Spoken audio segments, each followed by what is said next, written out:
Quand on gagne une course, c'est qu'on a été le meilleur, le plus rapide. Au Uno, c'est déjà différent.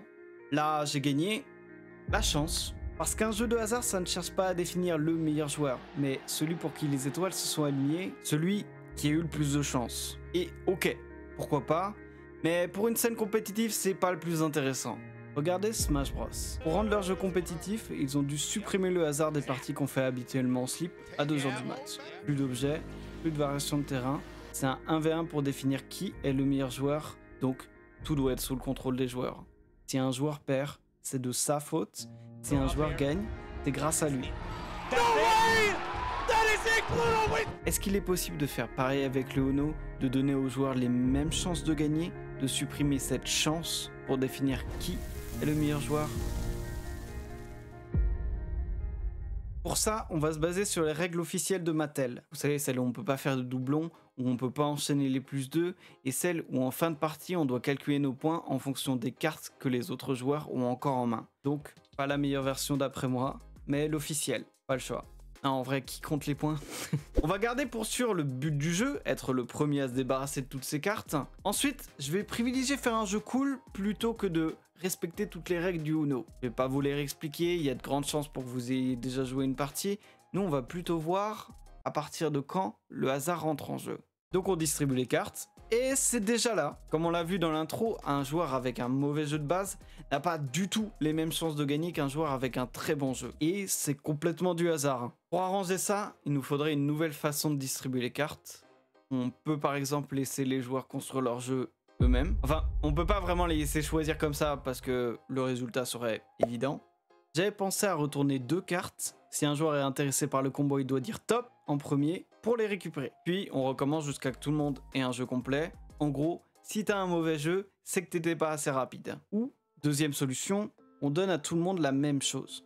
Et je préfère cette option où chacun commence pareil et où c'est aux joueurs de faire la différence, comme aux dames. On va chercher à créer un jeu plus stratégique plutôt qu'un Jungle Speed Beast. Et puis, ça perturbe.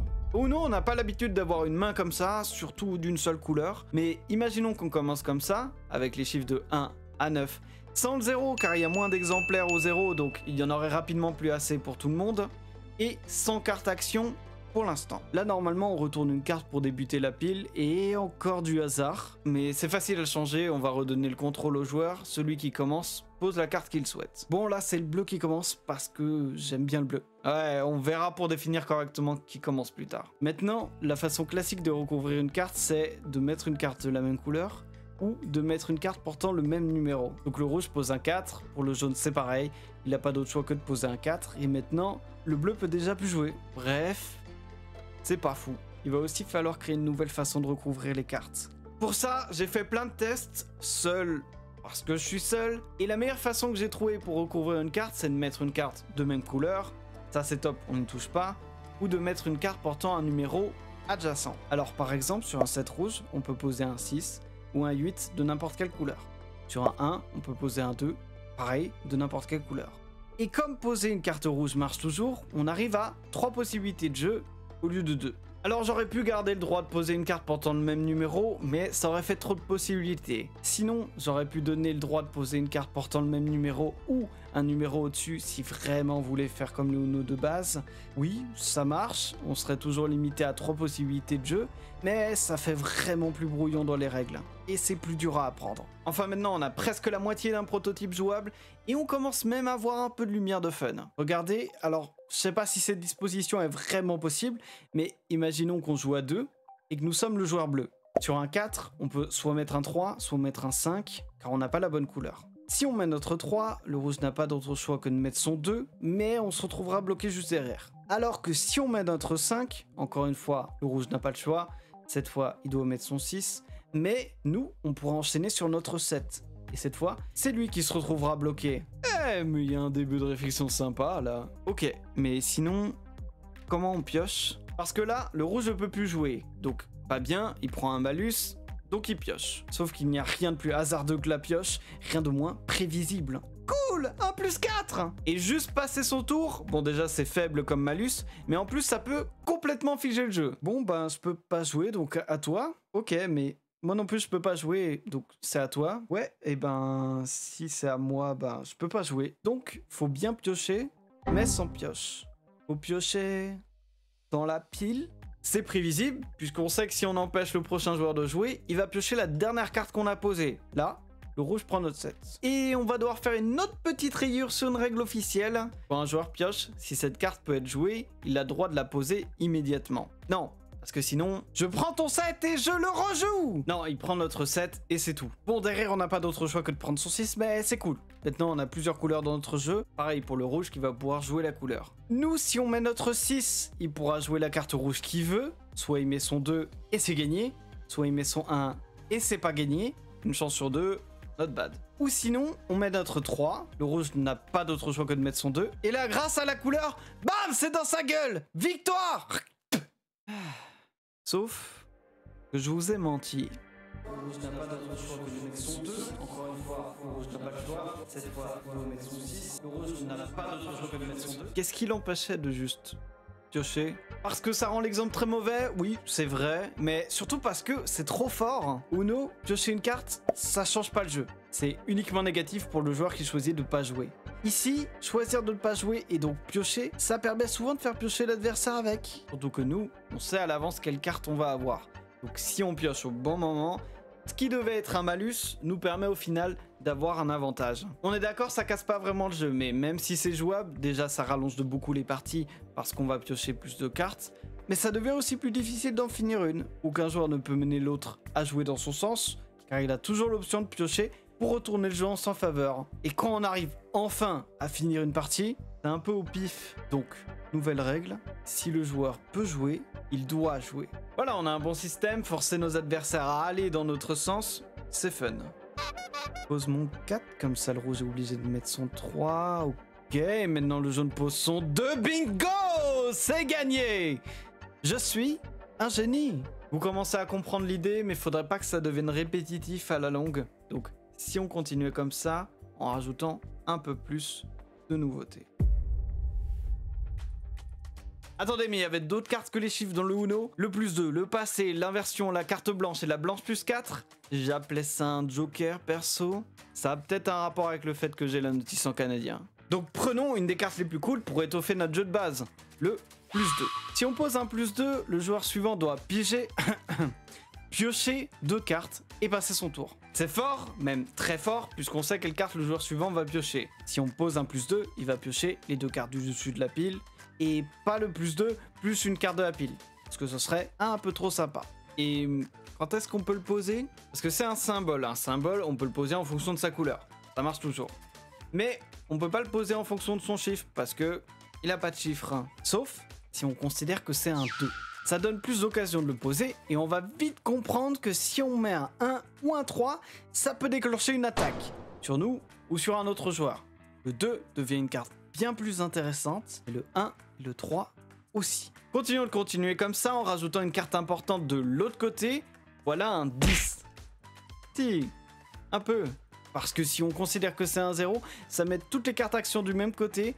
Soit c'est le Vietnam, soit c'est l'ennui, car le jeu prend un petit peu de temps à évoluer. Donc ça c'est un 10, et si on le pose, le joueur suivant doit passer son tour, pas de chichi.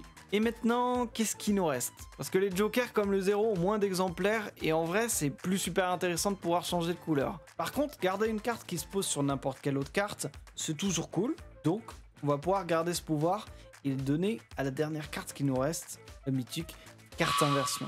Déjà, comme au Uno classique, quand je sens que ça chauffe trop pour moi, hop, je peux changer de sens. Mais on peut aussi me forcer à l'utiliser, et comme elle se pose sur n'importe quelle carte, on peut aussi poser n'importe quelle carte dessus. C'est déjà plus sympa comme jeu de base, les fins de partie sont vraiment mouvementées, vraiment cool, et les débuts, c'est toujours la même chose. Le problème de commencer avec toujours le même jeu, c'est que ça éteint notre cerveau et qu'on joue classiquement ce qui a déjà marché dans des parties précédentes. Donc, comment on peut faire des débuts de partie uniques en gardant ces jeux de base? Et bien, finalement, peut-être qu'on peut laisser les joueurs se construire leur jeu eux-mêmes. On peut par exemple leur demander de se défausser de cartes, se créer des faiblesses, disons 4. On va retirer notre 1, parce que le 1 c'est la carte la plus nulle, elle est dure à poser sur un plus 2, car la plupart du temps quand il y en a un qui sort, c'est pour notre gueule.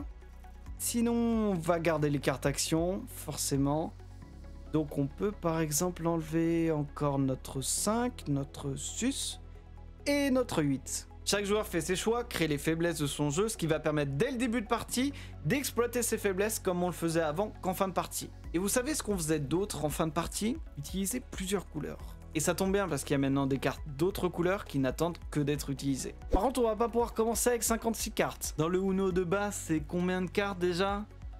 7. 1, 2, 3... 4, 5, 6, 7... Ah, bon, bah on va devoir dépasser un peu. Je me vois mal défausser la moitié de mon jeu à chaque début de partie. 4 cartes, c'est déjà bien assez. Mais par contre, on va prendre qu'une seule carte d'une autre couleur. Et on va la prendre dans la défausse du joueur jouant avant nous. Parce que piocher dans la défausse du joueur jouant après, ou de complètement un autre joueur, c'est pas super intéressant. La couleur aura déjà rechangé le temps que ça soit de nouveau à notre tour. Donc, voilà notre système. On débute avec un jeu de base auquel on défausse 4 cartes. On recomplète avec les cartes de la défausse du joueur jouant avant nous. En plus, comme ça évite que les joueurs se battent pour une carte. Donc, on arrive à 8 cartes. La règle de base est respectée, celle du 8 américain. Vous savez que le Uno à la base, c'est une simplification du 8 américain? Ok, pour la petite histoire, Mel Robbins se disputait souvent avec sa famille sur les règles du jeu du 8 américain, comme on peut se disputer aujourd'hui sur les règles du Uno. Donc pour calmer les tensions, il décida en 1971 de créer un nouveau jeu, le Uno, qui illustre bien plus clairement la couleur et le pouvoir des cartes. Et remet par la même occasion tout le monde d'accord sur les règles. Chaque joueur commence avec 7 cartes et non 8. Le plus 4 peut, en plus de faire piocher, maintenant changer la couleur. La carte qui permettait de rejouer est supprimée, dommage.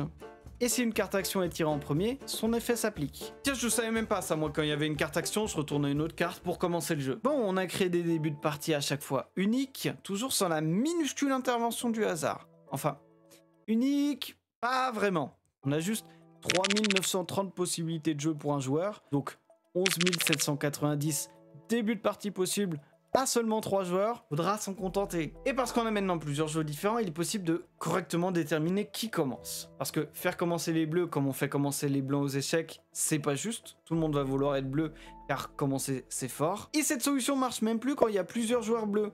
Donc nul, nul, nul. Uno, c'est le joueur à la gauche du donneur qui commence. Ok? Comment on détermine le donneur? Chaque joueur pige une carte, celui qui obtient le chiffre le plus élevé sera le donneur. Ah, le hasard. Ok, bonjour.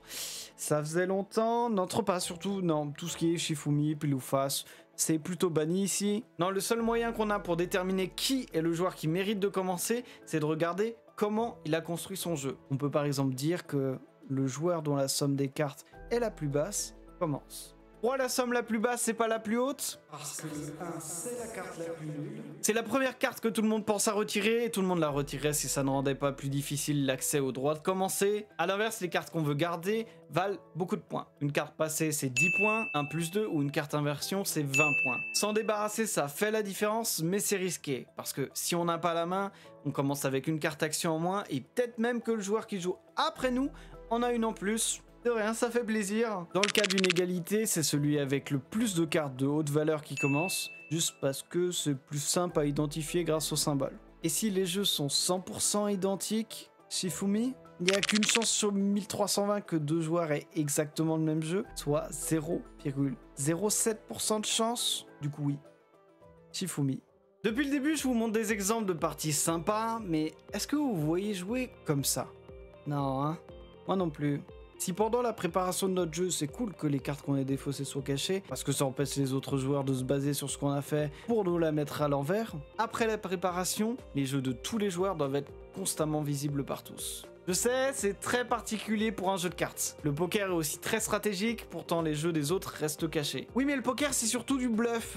Ici, on se base uniquement sur la stratégie, comme au jeu de Go, ou au blocus. On a toutes les informations à notre disposition pour créer notre plan, du coup pas de bluff. Et surtout, pas besoin de se brûler la tête pour te retenir. C'est pas un jeu de mémoire. Ça devient aussi plus simple d'aider un débutant ou un enfant. De toute façon, eux, ils mettaient déjà leurs cartes sur leur table. Et ça supprime aussi quelques yeux baladeurs. Donc, bénef, bénef, bénef. Par contre, on perd la blague du « il me reste qu'une carte !» Non, non, non, en fait, il m'en reste 2, ok. Je vous ai eu. Un peu. J'hésite à tout supprimer du coup. Surtout qu'on a un autre problème, on n'a jamais défini comment répartir les couleurs, A3, A4, A5 comment donner à chaque joueur les mêmes chances de gagner. Parce qu'à 2 c'est facile, qu'importe les couleurs, aucun joueur n'a d'avantage. Les deux ont toujours les mêmes chances de gagner, mais à 3 c'est déjà différent. Par exemple là, le deuxième bleu est le roi du pétrole puisqu'il joue juste après quelqu'un qui a la même couleur que lui. En gros, à chaque tour il pose ce qu'il veut. Pour empêcher ça, on peut dire que la couleur d'un joueur doit être différente de celle de ses voisins. Et très bien, ça règle le problème ici, mais pas ici, ici et ici. Et en écrivant cette vidéo, je remarque que je me suis trompé. Alors, j'avais écrit qu'il doit y avoir autant de joueurs dans chaque couleur jouée. Avec cette règle plus la précédente, les parties à 4 et à 6 joueurs sont bien équilibrées, pas de problème. Mais j'avais pas pensé qu'à plus de joueurs on puisse faire ça. Toutes les règles sont respectées, il n'y a pas de joueur avec un voisin de la même couleur, et il y a autant de joueurs dans chaque couleur. Sauf que les rouges comme les jaunes ont 2 joueurs d'écart entre eux et un joueur de leur couleur, contrairement aux bleus et aux verts qui n'ont qu'un joueur d'écart entre eux et un joueur de leur couleur. Donc dans ce cas, c'est les rouges et les jaunes qui sont avantagés car ils ont plus de chances de tomber sur une carte de leur couleur. Donc ça veut dire que c'est pas le nombre de joueurs de chaque couleur qui doit être identique, c'est l'écart entre 2 joueurs de même couleur qui doit être identique pour chaque couleur. Mesdames et messieurs, nous avons terminé. Quoi? Non, sérieux, j'allais dévoiler le titre, il y a encore un problème? Alors, pas que, puisque c'est certainement le plus dur qu'on ait eu. Pour les parties de 5 et de 7 joueurs, on peut pas jouer. Chaque disposition donne un avantage à au moins un joueur. Ce qu'il nous faudrait, c'est plus de couleurs. Mais j'ai pas prévu de lancer une chaîne de production pour ce jeu de cartes. Moi, le but, c'était qu'après cette vidéo, vous ressortiez votre vieux jeu de Uno pour claquer une petite game. Donc, je peux pas créer une nouvelle couleur comme ça. Et yes, venez jouer à mon jeu. Vous pouvez être 27 joueurs sans aucun problème. Mais si vous êtes 5 ou 7, il faudra en tabasser un jusqu'à la mort pour faire une partie correcte. C'est pas fou, ouais. Surtout que pour jouer à 5 joueurs, il ne manque qu'une couleur pour que ça marche. Le pire, c'est pour jouer à 7. Là, il nous faudra au total 7 couleurs différentes.